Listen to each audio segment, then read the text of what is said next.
Oke, kita mulai ya. Nanti temennya yang belum gabung boleh nyusul aja. Suara saya bisa didengar ya? Coba. Saya. Oke. Assalamualaikum warahmatullahi wabarakatuh. Waalaikumsalam warahmatullahi wabarakatuh. Waalaikumsalam warahmatullahi wabarakatuh. Oke, kita ketemu lagi di Statcom. Kita mungkin tinggal coba kalau Anda lihat di jadwal. Hari ini kan tanggal 16. UAS kita kan jadwalnya tanggal 6. Jadi Anda masih ada punya waktu 2 minggu lagi, 2 pertemuan lagi tanggal 23 dan 30. Nah, maksud saya untuk 2 pertemuan terakhir ini aja opsional aja bagi yang ingin presentasi tugasnya ya. Jadi ini mungkin nanti saya jelaskan tugas akhir untuk mata kuliah kita. Kalau dulu kan tugas pertamanya itu bab 1, maka untuk tugas akhirnya Anda boleh milih dari bab 2, 3, atau 4. Atau boleh juga 3-3-nya ya. Jadi bab 2, 3, 4 boleh 3-3-nya. Nanti Anda diskusikan sama kelompok, boleh juga perorangan. Kemudian nanti Anda taruh di link YouTube seperti biasanya ya. Mungkin bisa Anda cari di, ini sudah ada kok. Di channel saya itu tadi kayaknya sudah saya cari.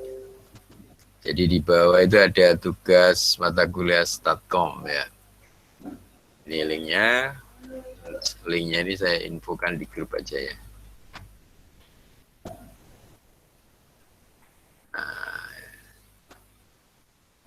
Nah itu. Jadi linknya sudah saya tuliskan di grup. Jadi nanti Anda pelajari, diskusikan sama timnya ya. Jadi pada intinya kan kita ada 4, sebenarnya enggak 4 bab ya. Saya dulu waktu ngerancang RPS-nya mungkin masih buku yang lama itu ya. Jadi ternyata, ini ada yang masuk lagi. Ternyata masih ada bab selain Caption 4. Ini saya ingat saya dulu ini buku ini sampai bab 4 ini aja, sampai regression and prediction ya, regresi dan prediksi. Ternyata ini ada lagi bab 5-nya itu klasifikasi. Terus bab 6-nya malah ada lagi. Bab 6-nya apa ya?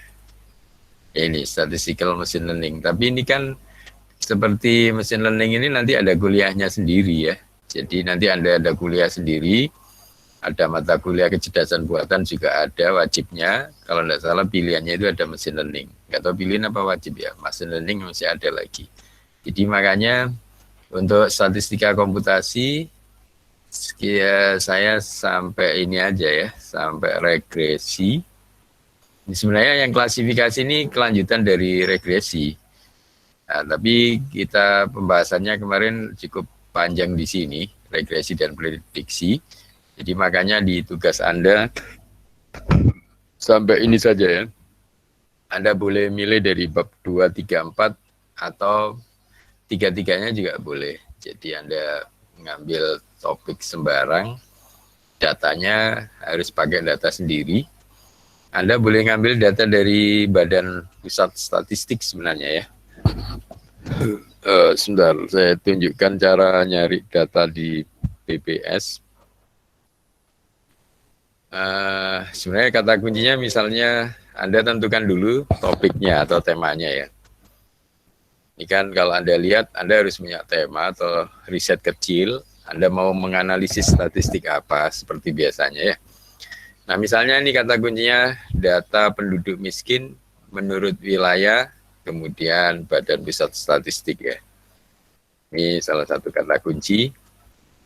Misalnya Anda mencari data ini, data penduduk miskin menurut wilayah Badan Pusat Statistik. Nanti kan bisa Anda terapkan salah satunya menggunakan regresi atau prediksi ya. Anda dengan regresi aja sudah bisa tahu kira-kira jumlah penduduk miskin Indonesia tahun depan ya. Atau dengan prediksi, dengan kata lain dengan prediksi, Anda bisa memprediksikan jumlah penduduk Indonesia yang miskin tahun depan, tahun depannya lagi, itu kira-kira berapa juta jiwa. Nah, ini datanya Anda bisa ngambil dari yang statistik tadi dengan kata kunci ini ya. Data penduduk miskin menurut wilayah Badan Pusat Statistik. Ketikkan di Google, nanti Anda akan diarahkan, nah ini salah satunya ini yang paling tinggi ini, ya kan? Atau ini ya, yang paling atas ini kan ada jumlah penduduk miskin menurut wilayah. Ini Anda klik, nah nanti mengarah ke sini. Nah, di sini Anda akan dapatkan data-data itu. Nah, tentunya Anda tidak bisa langsung semuanya. Ini nanti ada rekapitulasi dulu. Ini ada Excel-nya. Nah, Anda bila lihat tahunnya di sini. Nah, ini di data, ada temannya. Di data statistik dari Badan Pusat Statistik atau BPS ini kan penduduk miskin didata sama mereka. Ini Anda sudah punya data cukup banyak. Ini mulai 96 sampai tahun 2020. Ya kan? Ini lebih 20 tahun toh. Ini sudah cukup untuk memprediksi, untuk menampilkan data dari 96 sampai 2020. Nah, cuman di sini kan nampilkannya per 2 tahunan. Jadi misalnya gini, ini kan tahun 1920, ini datanya. Nah, ini bisa Anda download di Excel. Nah, ini ada Excel-nya kan. Ini Anda download, maka Anda sudah dapat 2 tahun, yaitu penduduk miskin yang tinggal di kota, di desa, atau di kota dan desa. Ya, ini Anda sudah dapat tahunnya. Nah, kemudian bagaimana dengan yang lain? Ya, Anda lakukan lagi. Anda download lagi tahun berikutnya, sampai lengkap. Nanti terakhir Anda gabungkan secara manual. Nah, gitu caranya ya. Ini seperti yang sudah saya lakukan, saya beri contoh. Ini misalnya tadi ya, yang hasil itu tadi saya sudah download. Nah, hasilnya seperti ini. Jadi nanti ada kalau download dari Badan Pusat Statistik tadi, maka Anda akan punya data penduduk miskin tahun 96, 98, 99, 2000, terus sampai 19, 2020 ya. Nah, ini Anda rekap manual, jadi nanti seperti ini misalnya. Nah, ini seperti ini. Nah, ini Anda sudah punya data dari tahun ke tahun ya. Jadi 99, 2000, dan seterusnya sampai 19 2020. Nah, ini data tiap. Ini saya susun begini, nanti Anda boleh aja tidak begini, Anda susun ke bawah juga bisa. Ini kan kebutuhannya masing-masing. Kalau ini saya ingin tampilkan tiap 2 tahunan untuk saya prediksi menggunakan metode lain. Kalau Anda kan masih belum menggunakan metode yang machine learning tadi ya. Anda cukup pakai regresi atau prediksi biasa menggunakan analisis statistik. Nah, seperti itu caranya. Mungkin ada yang masih belum jelas cara mencari data. Nah, ini cara mencari data di statistik. Nanti kata kuncinya tidak hanya ini. Ini kan kebetulan saya ingin memprediksi jumlah penduduk miskin di Indonesia ya. Anda boleh aja yang lain, misalnya apa? Pendapatan penduduk atau yang lain-lain, jumlah kematian, jumlah kelahiran. Nah, jumlah kelahiran penduduk Indonesia dari pusat statistik itu juga direkod ya. Nah, ini nanti contohnya yang sudah saya lakukan kan, misalnya ini karena ini saya menggunakan metode lain sih sebenarnya, tapi dengan cara yang sama. Ini kan untuk prediksi penduduk kota dan desa ini yang saya lakukan dengan teman saya ini. Ini cuman kan saya menggunakan metode lain. Tapi sebenarnya dari sini ya kita sudah bisa memprediksi. Nah, ini kayak gini. Tahun 2019, 2020, nah, kita menggunakan metode itu hasil prediksi yang misalnya yang titik-titik ini. Kemudian yang biru ini yang diharapkan atau nilai yang sudah kita ketahui dari data statistik tadi. Nah, ternyata ada sedikit kemiripan atau hampir prediksi kita menemui sasaran ya, atau mendekati sasaran. Nah, seperti ini. Nah, ini kalau mau dihitung errornya, kelihatan persentasenya 96%.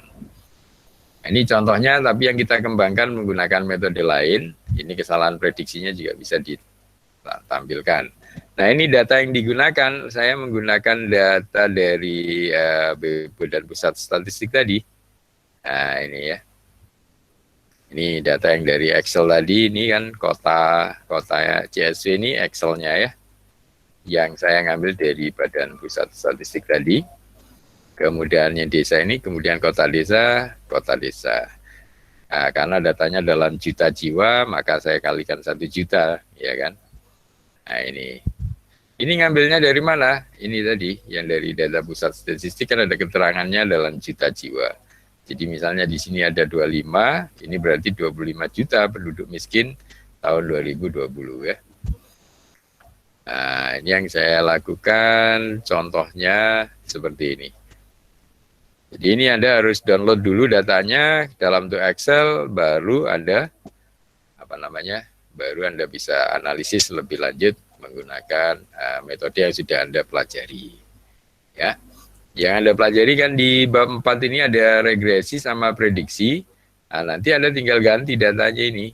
Nah, ini datanya ini menggunakan data kota atau desa tadi ya, penduduk miskin dan seterusnya ya.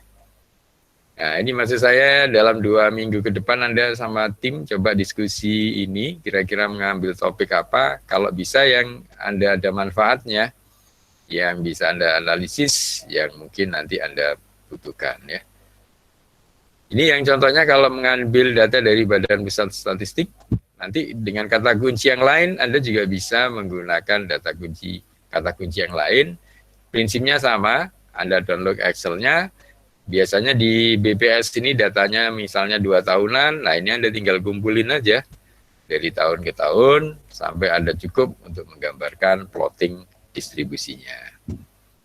Seperti itu, mungkin ada yang ditanyakan mengenai tugas akhirnya. Jadi nanti kita 2 minggu yang berikutnya ini milik Anda. Jadi 2 pertemuan yang di depan ini milik Anda yang ingin presentasi, yang ingin mendemokan hasil riset kecilnya sama tim. Pak, saya ingin presentasi ya. Terus misalnya, loh Pak, kalau misalnya tidak presentasi, ya minimal kalau tidak presentasi semua wajib naruh di link YouTube tadi ya. Semua naruh di sini. Jadi yang tadi kan sudah saya taruh di link itu.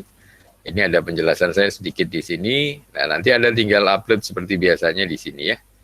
Di komen-komennya ini Anda upload hasil pekerjaan Anda seperti biasanya.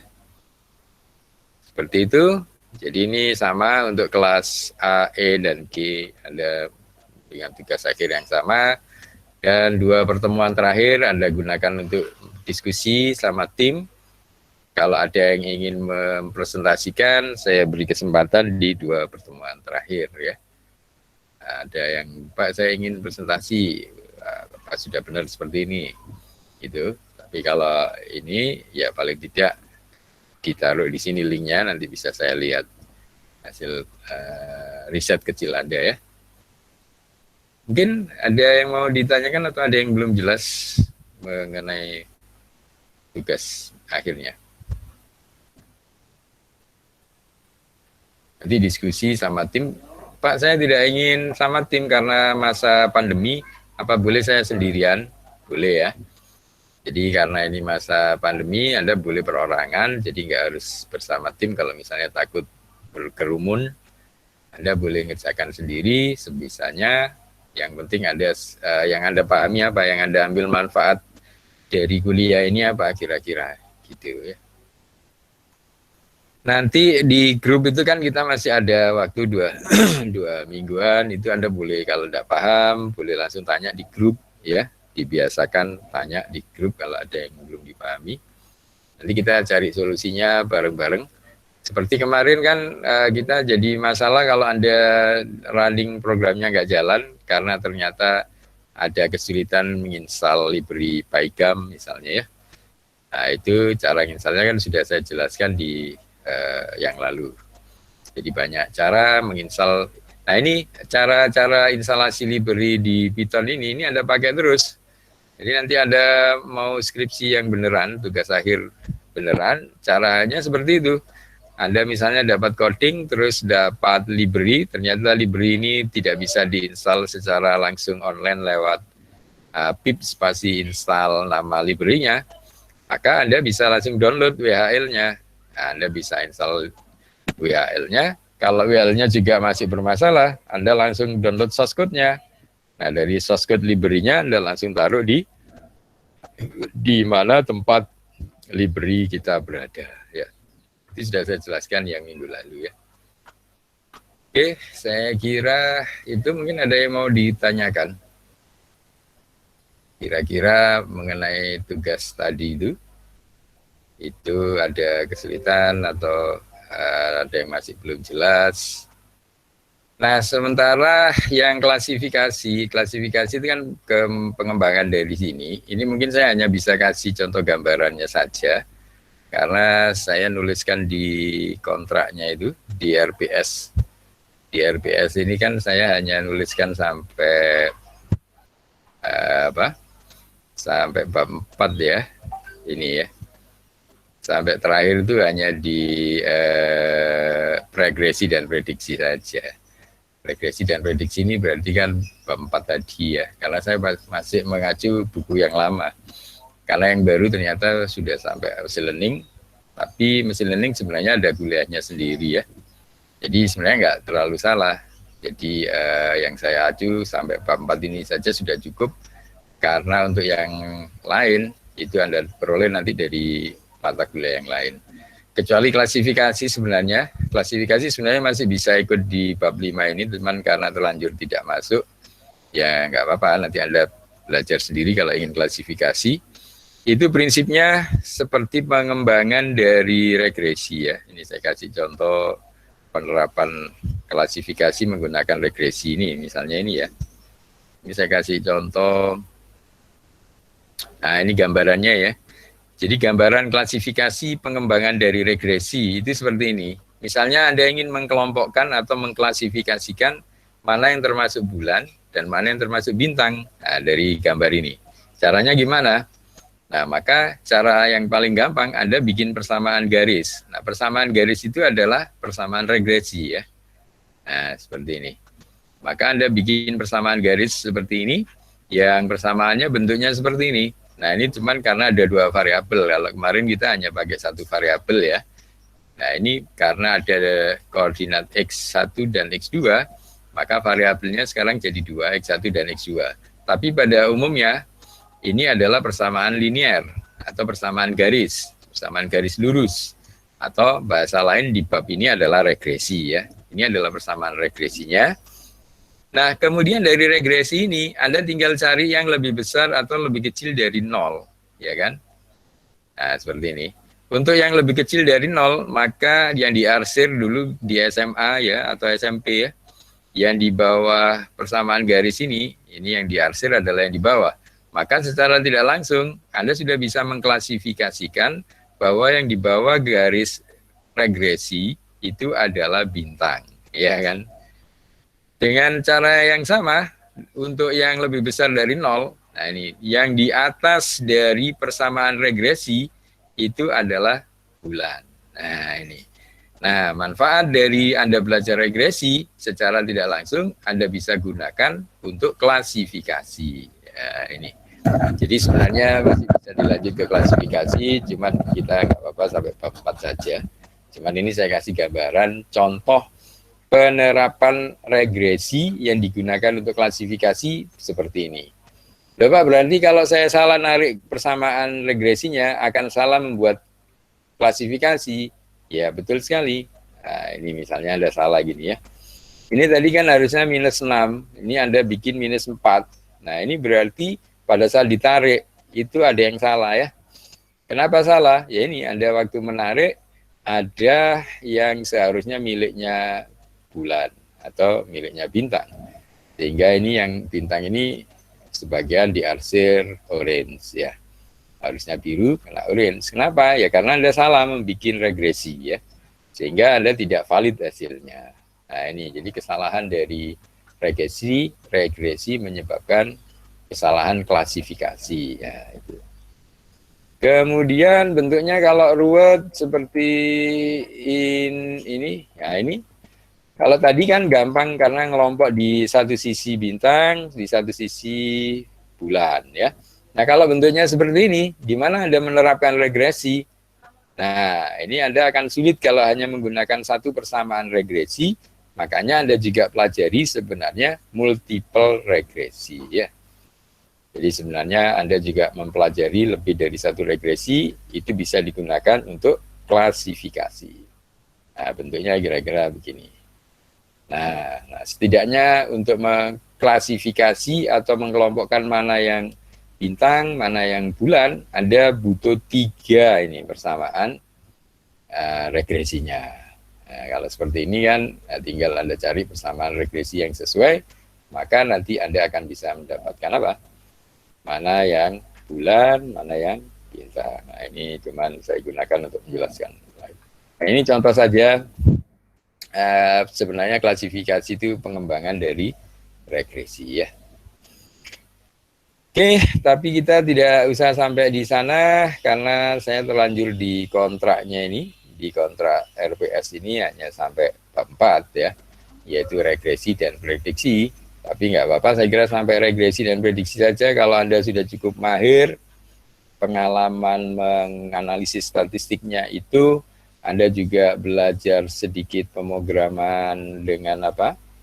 Python-nya, Anda sudah secara nggak langsung, mungkin Anda masih semester 3 ya, Anda sudah belajar ini pemrograman Python yang berbasis objek.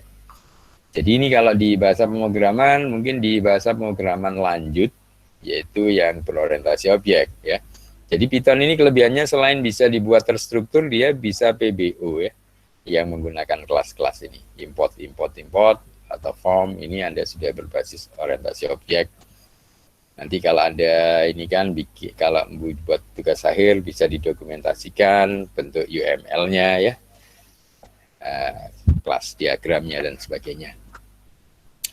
Oke, jadi saya kira paling tidak dari kuliah Statkom ini Anda sudah mulai belajar pemrograman yang penting yang Anda pakai terus, yaitu bahasa Python ini ya, yang nanti pada saatnya Anda akan gunakan untuk mata kuliah lain, untuk menunjang perkuliahan lain.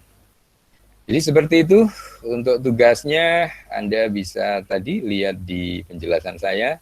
Pada intinya Anda bebas mengambil analisis apa saja ya. Yang penting adalah Anda nyari data ini, data apa yang Anda cari, ini Anda sesuaikan. Tadi sudah saya kasih contoh bagaimana kalau mencari data dari Badan Pusat Statistik. Ya tentunya Anda harus sedikit bersabar, karena di sini kan tidak lengkap langsung total.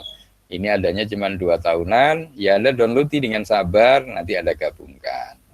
Nanti Anda akan punya data yang lengkap dari sekian puluh tahun yang lalu sampai sekian tahun ke depan, supaya gambarnya lebih bagus ya. Anda sudah bisa memprediksi, memperkirakan kira-kira penduduk Indonesia tahun depan lagi yang miskin berapa orang. Itu kalau kebetulan yang Anda ambil temanya adalah penduduk miskin. Dengan cara yang sama, Anda bisa ganti kata kuncinya ya.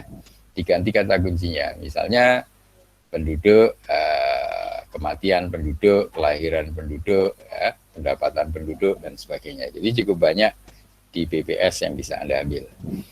Apakah hanya dari Badan Pusat Statistik? Tidak, Anda bebas. Dari Google Trend juga boleh.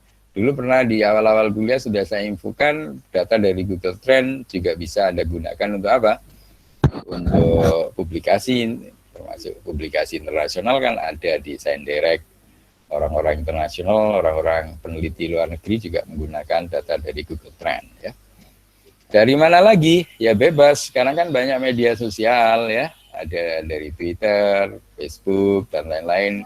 Kalau Anda bisa ngambil datanya, misalnya apa yang lagi tren sedang dibicarakan sekarang, nah itu Anda bisa bentuk juga, Anda bisa analisis statistik, jadi dibuat angka-angka, yang itu nanti Anda bisa memprediksi. Misalnya berapa jumlah orang yang membicarakan kezaliman ini ya, misalnya penembakan ini anggota FPI itu ya. Itu kan lagi rame misalnya. Nah, Anda bisa lihat, bisa analisis itu sebenarnya berapa orang yang membicarakannya ya. Misalnya berapa orang yang pro, berapa orang yang kontra. Yang kontra ya kena-menen ya. Itu soalnya nyawa manusia sudah sudah terlanjur hilang, kita hanya bisa berdoa semoga Allah menerima ininya ya.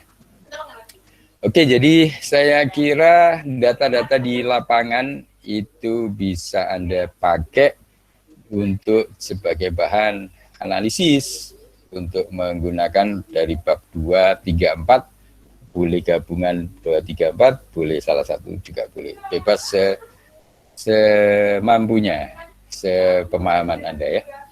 Anda mampu sampai di mana, ya seperti itu. Anda ingin menunjukkan kemampuan lebih, Anda boleh presentasi ya. Jadi saya bebaskan siapa yang ingin presentasi di dua pertemuan terakhir. Kalau semua tidak ada yang presentasi, ya minimal kita tunggu di ini, link YouTube muncul di sini. Saya tinggal menunggu saja. Jadi dua pertemuan berikutnya Anda cukup untuk gunakan mendiskusikan riset kecilnya ya. Saya kira seperti itu. Mungkin ada yang mau ditanyakan yang belum paham. Nanti komtingnya saya tunggu datanya saja ya. Jadi komtingnya yang mendata kira-kira topik riset dari masing-masing kelompok itu boleh diinfo dulu ya. Kalau misalnya masih belum punya ide ya minggu depan nggak apa-apa. Jadi Anda coba diskusikan kira-kira yang akan diambil sebagai analisis statistik apa. Data banyak sekali, boleh dari BPS, boleh dari yang lain, atau malah data primer juga boleh. Kebetulan Anda lagi belajar microcontroller, belajar Raspberry, Anda kan dapat data, misalnya pakai sensor suhu, pakai sensor kelembapan, kan sudah muncul datanya. Nah, dari data itu juga Anda bisa tampilkan bentuk regresinya ya. Apa terjadi kenaikan suhu atau penurunan suhu atau kelembapan. Nah, sebenarnya menarik kalau Anda belajar nanti di analisisnya, kalau Anda belajar statistik ini pentingnya di situ sebenarnya. Oke, seperti itu. Mungkin ada yang mau ditanyakan? Ada yang tanya mungkin? Dari link tadi? Mungkin dari link kan tadi sudah saya infokan tugasnya. Mungkin cuman saya ngerekamnya lebih jelas apa enggak, tapi saya kira dari penjelasan saya ini kan sudah cukup jelas. Kalau ada yang belum jelas nanti boleh tanya juga lewat grup. Gimana ini sudah jelas kira-kira? Ya Pak, berarti untuk tugasnya bisa memilih ya Pak antara chapter 1 sampai 4 ya, atau Yang satu menggabungkan sudah, beberapa chapter. yang satu kan dulu sudah untuk tugas 1, 2, 3, 4 saja. Oh baik. Ya, tiga-tiganya boleh, salah satu dari bab 2, bab 3 dan 4 boleh ya. Oh baik, atau salah 2. Ya, boleh 2, boleh tiga-tiganya. Yang kalau bab 1 dulu kan sudah untuk tugas 1 ya. Oh iya Pak. Seperti itu, ini wajahnya tidak ada yang pernah dinongolin ini selain Akbar. Yang lain wajahnya nggak ada yang nongol. Ini Dio. Ini yang komplingnya siapa ya? Komplingnya Dio, bukan? Ya, pokoknya komplingnya nanti ini ya. Tolong nama-namanya biar saya enggak ini. Jadi topiknya, terutama topiknya biar tidak sama antara kelompok 1 dan yang lain ya. Nah, ini San Hafiz. Ya, Pak. Ya. Ini yang lain belum muncul wajahnya ini. Ya, mudah-mudahan kita segera ini, tapi kita sudah dapat bocoran, tinggal nunggu edaran dari Bapak Rektor ya, Rektor. Tapi mungkin Anda sudah baca di Jawa Pos ya. Jadi kita ini masih daring sampai UTS ya. Sampai UTS, tapi anak-anak kalau mau praktikum, mau konsultasi dengan dosen, boleh sih ke kampus. Jadi anak-anak yang skripsi, anak-anak yang PKL, anak-anak yang mau praktikum, itu boleh ke kampus. Cuman kalau yang lain teori, kuliah teori, diusahakan tetap di rumah sampai UTS. Nanti UTS semester depan, semester genap depan itu baru dievaluasi ya. Karena di tempat lain masih ini ya, masih apa katanya masih rawan. Seperti itu. Oke, mungkin ada yang mau ditanyakan? Ini wajahnya nggak ada yang nongol lagi. wajah-wajahnya. Ya, mudah-mudahan dalam 2 minggu Anda bisa diskusi ya sama teman-temannya, kira-kira ngambil topik apa. Kalau posisinya luar kota juga nggak masalah toh, masih bisa diskusi Anda pakai chatting maupun yang lain. Saya kira demikian. Kalau nggak ada lagi pertanyaan, silakan membentuk tim untuk diskusi. Atau kalau tim yang lama masih ada ya silakan dilanjut. Jadi nanti saya tinggal menunggu hasil perkembangan risetnya dari Anda di link tadi ya, di komen tadi. Saya kira demikian. Terima kasih yang sudah menongolkan wajahnya. Oke, selamat berdiskusi untuk mengerjakan riset kecil. Nanti jangan lupa ilmu ini tetap Anda pelihara ya, terutama yang Python itu Anda asah terus. Nanti Anda sambil belajar Python step by step. Sebenarnya di channel saya ini ya, ini saya sudah menyiapkan untuk belajar Python dari basic sebenarnya. Ini kan mulai program Hello World, kemudian menjelaskan tipe data, kemudian cara membuat variabel dan sebagainya ya. Cuman waktunya ini saya masih nyari waktu yang enak untuk melanjutin. Sebenarnya masih banyak, masih panjang, iteratif belum saya jelaskan, selection sudah ada for, ada if dan lain-lain, masih panjang ya. Itu mungkin lain kali insya Allah saya lanjutkan. Jadi Anda sebenarnya bisa belajar dari tempat saya ini kalau untuk pemrograman. Ada di sini lah, mulai variabel, tipe data dan seterusnya. Ini baru ini, nanti ada lagi selection, iteratif dan lain-lain, masih panjang. Oke, saya kira itu. Anda kalau semester 3 saya kira saat yang tepat untuk mempelajari bahasa pemrograman yang terbaik. Menurut saya saat ini ya Python ini yang cukup banyak yang mendukung ya, mensupport. Jadi kalau Anda kesulitan, Anda bisa langsung nyari di forum, di grup, itu cukup banyak yang bisa bantu. Saya kira demikian. Ada yang mau ditanyakan? Tidak ada? Sudah jelas ya? Belum, Pak. Ya, oke. Baik, kalau sudah jelas pertemuan hari ini saya akhiri sekian. Silakan Anda bentuk riset kecilnya. Nanti saya tunggu perkembangan hasil risetnya di kolom komen tadi ya. Baik, terima kasih atas kehadirannya. Kurang lebihnya saya minta maaf. Akhirul kalam. Wassalamualaikum warahmatullahi wabarakatuh. Waalaikumsalam warahmatullahi wabarakatuh. Wabarakatuh. Terima kasih, Pak. Ya, sama-sama. Terima kasih, Pak. Ya, Terima kasih, Pak. ya.